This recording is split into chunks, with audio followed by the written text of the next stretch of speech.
दोस्तों, तो मैं हूँ एकता और आज से हम स्टार्ट करने जा रहे हैं भारतीय इतिहास का पूर्वावलोकन।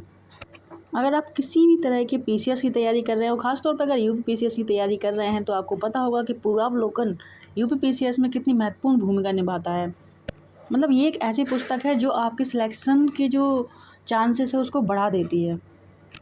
तो इसी क्रम में इतिहास में तीन तरह का मतलब कि इतिहास को तीन भागों में बांटा गया है। एक हमारा प्राचीन इतिहास, मध्यकालीन इतिहास और आधुनिक इतिहास। ठीक है, तो हम इसमें पढ़ने वाले हैं सबसे पहले आधुनिक भारत के बारे में, और आधुनिक भारत में भी हम पहला चैप्टर पढ़ने वाले हैं यूरोपियों का आगमन। तो हम स्टार्ट करते हैं। मुझे आप इन सोशल मीडिया प्लेटफॉर्म पर फॉलो कर सकते हैं और टेलीग्राम पे आप लोगों को इसी जो सब्जेक्ट है जो भी मैं पढ़ाऊँगी उसका PDF मिल जाएगा। ठीक है, और चैनल पे आप नए हैं, होंगे ही नए क्योंकि मैंने अभी स्टार्ट किया है, तो प्लीज़ अगर मेरा पढ़ाने का तरीका आपको पसंद आता है तो फिर चैनल को फॉलो ज़रूर कर लेना। तो यहाँ पे हम शुरू करते हैं अपने पहले चैप्टर से। ठीक है, तो यहाँ पे आप देख सकते हैं ये इंडेक्स है बुक की। ठीक है, तो ये हम यहाँ पे अभी ये नहीं पढ़ रहे हैं, हम पढ़ने वाले हैं आधुनिक भारत के ये वाला चैप्टर, हमारा चैप्टर, और हम लोग सीधा स्टार्ट करने वाले हैं प्रश्नोत्तरी से। ठीक है, तो हमारा पहला प्रश्न हम यहाँ पे देख पा रहे हैं। पहला क्वेश्चन हमसे पूछा गया है, वास्को डी गामा कालीकट पर किस वर्ष में आया था। तो आप लोगों को पता है कि जो वास्को डी गामा है भारत की तरफ खोज में निकला था, मतलब भारत की खोज में निकला था, तो वो सबसे पहले साउथ इंडिया में पहुंचा था। ठीक है, और साउथ इंडिया में कब पहुंचा था वो, और इसका 1498 में पहुंचा था। ठीक है, तो 1498 में वास्को डी गामा कालीकट पर पहुंचा था। इसकी एक्सप्लेनेशन भी बहुत अच्छे से दी गई है, तो हम इसको भी पढ़ेंगे। ठीक है, मध्यकाल में सर्वप्रथम भारत से संबंध स्थापित करने वाले पुर्तगीज थे। ठीक है, तो सबसे यहाँ पे भी हम क्वेश्चन को क्लियर करते चलेंगे क्योंकि इससे भी बहुत सारे क्वेश्चन निकलने वाले हैं, तो आगे जो क्वेश्चन आएंगे वो आपको करने में आसानी होगी। तो यहाँ पे हमने देखा कि सबसे पहले हमसे जो यूरोपियंस हैं, यूरोपियंस में सबसे पहले भारत आने वाले कौन थे, वो थे पुर्तगीज़। उसके बाद में प्रथम Portuguese Vasco D gamma Bharat के पश्चिमी तट पर स्थित बंदरगाह कालीकट पर आया था। पश्चिमी तट पर, ये भारत है, भारत का ये पूर्वी तट है, ये पश्चिमी तट है। तो यहाँ पर छोटा सा कालीकट है। तो कालीकट में राजा हुआ करता था जमोरिन, वो उपाधि हुआ करती थी राजाओं की, तो जमोरिन बोलते थे राजा को। उसने जो जमोरिन राजा है, जब वो कालीकट पहुंचा वास्को डी गामा, तो जमोरिन राजा ने उसका स्वागत किया। और ये कब पहुंचा था, 20 मई 1998 को पहुंचा था। उसने यहाँ पहुंचकर भारत के नए समुद्री मार्ग की खोज की। अब जब वो पहुंच गया तो उसे पता चल गया कि यहाँ से होकर एक नया रास्ता है। ठीक है, कालीकट के तत्कालीन शासक जमोरिन कालीकट के शासकों की पैतृक उपाधि थी। हाँ, यही मैं समझा रही थी कि उनकी उपाधि हुआ करती थी, ये टाइटल था उनका, तो जमोरिन बोलते थे। ठीक है, तो उपाधि ने वास्को डी गामा का स्वागत किया था। अब पुर्तगाली व्यापारियों ने भारत में कालीकट, गोवा, दमन द्वीप एवं हुगली के बंदरगाहों को अपनी व्यापारिक कोठियाँ स्थापित की। अच्छा, जब वास्को डी गामा भारत पहुंच गया उसके बाद में ना एक केस हुआ था। वास्को डी गामा कुछ टाइम तक भारत रहने के बाद में फिर से वहाँ पे पुर्तगाल चला गया था, और पुर्तगाल से फिर कुछ सिपाही और सैनिक लेके आया था, और फिर जमोरिन के राजा से उसने लड़ाई वड़ाई की, और बाद में आप लोगों को पता ही हिस्ट्री में कि धीरे धीरे इन्वेड करने लग गए वो लोग। और फिर इस तरह से फिर जो पुर्तगाली हैं उन्होंने कालीकट, गोवा, दमन एवं दीव एवं हुगली के बंदरगाहों पर अपनी व्यापारिक कोठियाँ स्थापित कर ली थी। उसके बाद 1505 में फ्रांसिस्को दी अल्मीड़ा भारत के प्रथम पुर्तगाली वायसराय एवं गवर्नर बनाया गया। तो प्रथम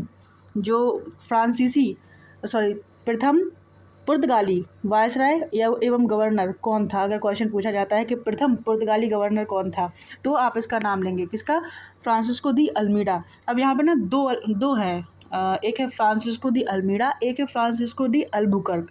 तो इन नाम में कंफ्यूज नहीं होना है। तो पहले आता है अल्मीड़ा, छोटा आ से अल्मीड़ा, आ कैसे आता है, पहले आता है, तो अल्मीड़ा। ठीक है, पहले कौन था, अल्मीड़ा। और इसके बाद में जो गवर्नर कौन बनता है, फ्रांसिस्को डी अल्मीड़ा। ठीक है, ये पुर्तगाली वायसराय और गवर्नर बनकर आया। व्यापारिक हितों के परिप्रेक्ष्य में हिंद महासागर में प्रभुत्व स्थापित करने के लिए अल्मीड़ा ने ही ब्लू वाटर पॉलिसी दी थी। ब्लू वाटर पॉलिसी क्या थी, इसका मानना था कि ब्लू वाटर पॉलिसी के तहत ये चाहता था कि हम पूरे भारत पे, पूरे हिंद महासागर पे कब्जा कर लें। ठीक है, तो ये इसकी ब्लू वाटर पॉलिसी थी, अर्थात नीला जल की नीति हिंदी में दे दिया है, पर ब्लू वाटर पॉलिसी के नाम से ही ज़्यादा आता है ये। ठीक है, पैन नहीं चल रहा। ठीक है। तो एक इंपॉर्टेंट क्वेश्चन ये भी बनता है कि ब्लू वाटर पॉलिसी किसकी थी, तो आपको पता होना चाहिए ये अल्मीड़ा की थी। ठीक है, जो पहले आया था छोटा आ से अल्मीड़ा, इसकी ब्लू वाटर पॉलिसी थी। ठीक है, खत्म। ये वाला क्वेश्चन हमने कंप्लीट कर लिया। आगे बढ़ते हैं। घबराना किसी को नहीं है कि इतने टाइम में एक ही क्वेश्चन कंप्लीट हो रहा है, बल्कि आप लोगों के इस क्वेश्चन के थ्रू बहुत सारे क्वेश्चन कंप्लीट हो जा रहे हैं। नेक्स्ट क्वेश्चन देखो कितना आसान है, जो भी मैंने बताया है वही है इसमें। निम्न में से कौन नीला जल योजना यानी कि ब्लू वाटर नीति से संबंधित है? अभी मैंने बताया अल्बुकर्क या अल्मीड़ा, दी अल्मीड़ा। ठीक है, तो आंसर होगा अल्मीड़ा। नेक्स्ट है, मध्यकाल में सर्वप्रथम भारत से व्यापार संबंध स्थापित करने वाले कौन थे? तो हमने बताया सर्वप्रथम, है ना। सर्वप्रथम कौन थे? तो वो थे पुर्तगालीज। कौन थे? पुर्तगीज। अब ये रिपीटेड क्वेश्चन है कि वास्को डी गामा भारत कब आया, तो इसका आंसर आप लोग कमेंट बॉक्स में देंगे। खैर यहाँ पे आंसर लिखा है। नेक्स्ट क्वेश्चन है 5वां, पुर्तगाली उपनिवेश का प्रथम वायसराय भारत में कौन हुआ? तो अल्मीड़ा, फ्रांसिस्को डी अल्मीड़ा। अभी हम लोगों ने कितने अच्छे से पढ़ा, तो हमें याद होना चाहिए। अगला प्रश्न है प्रश्न नंबर 6, निम्नलिखित में से किसने वास्को डी गामा का कालीकट में स्वागत किया था? तो हमने देखा था कालीकट में राजा हुआ करते थे जमोरिन, उन्होंने स्वागत किया था, उपाधि हुआ करती थी उनकी पैतृक। नेक्स्ट है question number 7, Vasco D gamma के संबंध में कौन सा से कथन सही है? देखा हमने एक क्वेश्चन अच्छे से किया ना, उससे कितने सारे क्वेश्चन सही हो गए, तो जल्दी नहीं करना है। ठीक है, तो वास्को डी गामा के संबंध में कौन सा कथन सही है? तो वास्को डी गामा की 1498 में भारत यात्रा के समय कालीकट का शासक जमोरिन या सामोथिरी था। हाँ, 1498 में भारत आया था, और उसके बाद में जो Zamorin Vasco D gamma Calicut का शासक था। तो ये वाला हमारा जो कथन है एकदम सही है। ठीक है, उसके बाद में प्रथम यात्रा में वास्को डी गामा लगभग 1 साल तक भारत में रहा था। तो ये वाला यहाँ पे गलत हो जाएगा, वो 1 साल तक नहीं रहा था, वो लगभग 3 महीने के आसपास भारत में रहा था। इसके बाद में आता है वास्को डी गामा ने पुनः 1501 में भारत की यात्रा की थी। तो ये भी यहाँ पे अपना गलत हो जाएगा, ये भी गलत है, यानी कि ओनली वन यहाँ पे सही है, आंसर डी हो जाएगा यहाँ पे सही। इसकी एक्सप्लेनेशन देख लेते हैं। तो एक्सप्लेनेशन में दिया गया है कि 20 मई 1498 में वास्को डी गामा कालीकट पहुंचा था। उस समय कालीकट के शासक जमोरिन थे, उसने वास्को डी गामा का स्वागत किया। वह लगभग 3 महीने, जो पहली बार में जो वास्को डी गामा है वहाँ पर 3 महीने रुका था। उसके बाद में वापस पुर्तगाल गया था और वहाँ से सिपाही लेके आया था, और यहाँ से वो काली मिर्ची और जो कुछ भी उसे ले जाना था ना, वो सब लेके गया था। भारतीय वस्तुओं से लदे हुए जहाज़ों के साथ पुर्तगाल वापस लौटा, और वास्को डी गामा 1502 में फिर से वापस आया था। ठीक है, अगला प्रश्न देखेंगे, प्रश्न नंबर 8, सूची 1 को सूची 2 से सुमेलित करना है। तो यहाँ पे पूरा क्वेश्चन नहीं है। वास्को डी गामा किस देश से था? अच्छा, यात्री, समुद्री यात्री, और कौन सा देश? तो ठीक है, हमें पता है वास्को डी गामा पुर्तगाली था। ठीक है, वास्को डी गामा पुर्तगाली था, तो ए का 2 हो जाएगा। यहाँ पे दिया गया है कैप्टन कुक और तस्मान। तो अभी हमने देखा ए का क्या है, 2 है, तो वैसे हमें देखने की ज़रूरत नहीं है, इसका आंसर निकल आया है, पर फिर भी इसको एक बार देख लेना चाहिए। एक्सप्लेनेशन देखते हैं सीधा इसकी हम, क्योंकि ऐसे में ना थोड़ा सा दिक्कत हो रही है। तो पुर्तगाली यात्री वास्को डी गामा ने, जो पुर्तगाली यात्री था वास्को डी गामा पुर्तगाली यात्री था। ठीक है, भारत के मार्ग की मूलतः इटली निवासी तथा स्पेन द्वारा वित्त पोषित यात्री कोलंबस कहाँ का था? इटली का था। ठीक है, इसने अमेरिका की खोज की थी। और ब्रिटेन के कैप्टन कुक कहाँ के थे? ब्रिटेन के थे। ऑस्ट्रेलिया की खोज की थी इन्होंने। और हॉलैंड का कौन था? एबल तस्मान, इन्होंने तस्मानिया की खोज की थी। ठीक है, तथा न्यूजीलैंड की भी खोज की थी। तो आप यहाँ पे समझ गए होंगे सब। अगला प्रश्न देखते हैं। हाँ, प्रश्न नंबर 9 है, अल्फांसो डी अल्बुकर्क, इसको मिलान करना है। अल्फांसो डी अल्बुकर्क की ब्लू वाटर पॉलिसी नहीं थी। इसने क्या किया था? गोवा पर आधिपत्य किया था अपना। ठीक है, और फ्रांसिस्को डी अल्मीड़ा, इनकी थी ब्लू वाटर पॉलिसी। ठीक है, तो इतना हमें पता चल गया। ठीक है, उसके बाद में है नीनो दी कुन्ना और पेड्रो अल्वारेज कैब्राल। तो एक बार हम ऑप्शन भी यहाँ पे देख लेते हैं। ए का है 4। ठीक है, ए का हमने लगाया 4। ठीक है, ए का 4 लगाया हमने। हाँ, यहाँ पे बी दिख रहा है, तो ठीक है, ए मान लेते हैं बी।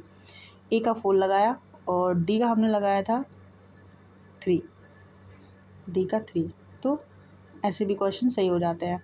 ठीक है, और बी का ए है, जैसे कि अगर हमें नहीं पता है तो हम ऐसे लगा सकते हैं। पुर्तगाली हेडक्वार्टर का कोचीन से गोवा में ले जाना, ये काम किया था नीनो डी कुन्हा ने। ठीक है। और पेड्रो अल्वारेज कैब्राल कौन था? ये 1500 में भारत आगमन इसने किया था। एक्चुअली में ये जो है ना एक बार और चक्कर लगा चुका था, मतलब कि पर इसे भारत मिला नहीं था। ये ब्राज़ील का खोजी था। अब इसके बारे में एक बार एक्सप्लेनेशन देख लेते हैं इसकी। फ्रांसिस्को डी अल्बुकर्क ने 1510 में गोवा पर आक्रमण किया और उस समय उस पर अपना अधिकार कर लिया। नीनू डी कुन्हा 1530 में पुर्तगाली हेडक्वार्टर को कोचीन से गोवा स्थानांतरित किया इसने। और सितंबर 1500 में पेड्रो अल्वारेज कैब्राल का भारत से आगमन हुआ।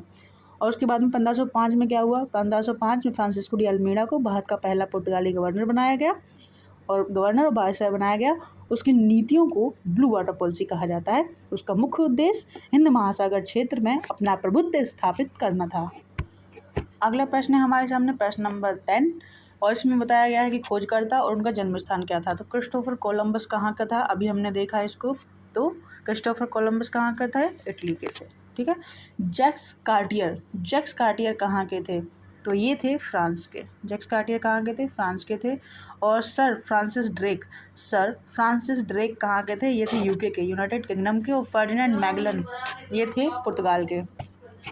तो यहाँ पे अगर हम इसके हिसाब से देखें तो हमारा राइट आंसर हो जाएगा ए। और एक बार हम इसकी एक्सप्लेनेशन भी देख लेते हैं। हाँ, तो यहाँ पे आप देख सकते हैं पूरा सही से दिया गया है। खोजकर्ता और जन्म स्थान तो जो क्रिस्टोफर कोलंबस है वो इटली का था, और जैक्स कार्टियर फ्रांस के थे, और सर फ्रांसिस ड्रेक ये यूके के थे। ठीक है। और फर्डिनेंड मैगलन ये पुर्तगाल के थे। अब ये ना आप एक पूरी ऐसी लिस्ट बना लेना कि कौन कहाँ से था, है ना। ऐसे करके ना मुश्किल से 7-8 नाम है, ज़्यादा नहीं है, 7-8 नाम ही है। जैसे कि अभी एक क्वेश्चन नंबर 9 निकल गया, ठीक वैसे ही क्वेश्चन नंबर 10 था। तो इसकी एक लिस्ट बना लेना अलग से हो। ये चीज़ ना कुछ याद करने वाली है तो इनको याद करना पड़ेगा। ठीक है। और नेक्स्ट क्वेश्चन है यूपी आरओ में पूछा गया 2021 में, निम्नलिखित में से कौन भारत आने वाला यात्री पुर्तगाली देश का नहीं था? ठीक है। तो वो है पीटर मुंडी। ठीक है। पीटर मुंडी 17वीं शताब्दी में भारत आने वाला ब्रिटिश व्यापारी, लेखक एवं यात्री था। चीन की चाय को चखने का उल्लेख करने वाला वह प्रथम ब्रिटिश नागरिक था। बाद में उसने पटना, आगरा एवं सूरत आदि नगरों की यात्रा की। ठीक है। अगला प्रश्न देखते हैं हम, क्वेश्चन नंबर 12। भारत में पुर्तगाली शक्ति का वास्तविक संस्थापक कौन था? देखो, भले ही अल्बुकर्क आया था पहले, भले ही अल्मीड़ा पहले आया था, लेकिन जो वास्तविक जो संस्थापक है उसे अल्बुकर्क को माना जाता है। ठीक है। तो अल्मीड़ा की ब्लू वाटर पॉलिसी थी, लेकिन इसने जो अल्बुकर्क है उन्होंने वास्तविक संस्थापक उन्हें माना जाता है भारत में पुर्तगाली शक्ति का। ठीक है। तो भारत में पुर्तगाली शक्ति का वास्तविक संस्थापक अल्बुकर्क को माना जाता है। अल्बुकर्क का काल क्या था? 1509 से 1515 तक इसने भारत में एक प्रादेशिक शक्ति के रूप में पुर्तगाली राज्य की स्थापना की। नवंबर 1510 में बीजापुर के आदिल शाही सुल्तान से गोवा छीना था, यानी कि 1510 वो तारीख है जब उसने गोवा जीता। अल्बुकर्क की पहली महत्वपूर्ण उपलब्धि थी ये, और गोवा की विजय ने दक्षिण पश्चिमी समुद्री तट पर पुर्तगाली नौसैनिक प्रभुत्व पर मोहर लगा दी। ठीक है। जो साउथ एरिया था, जब उसने गोवा जीत लिया तो फिर पुर्तगालियों का वर्चस्व बढ़ गया। ठीक है। इसके साथ ही भारत में क्षेत्रीय पुर्तगाली राज्य की स्थापना हुई।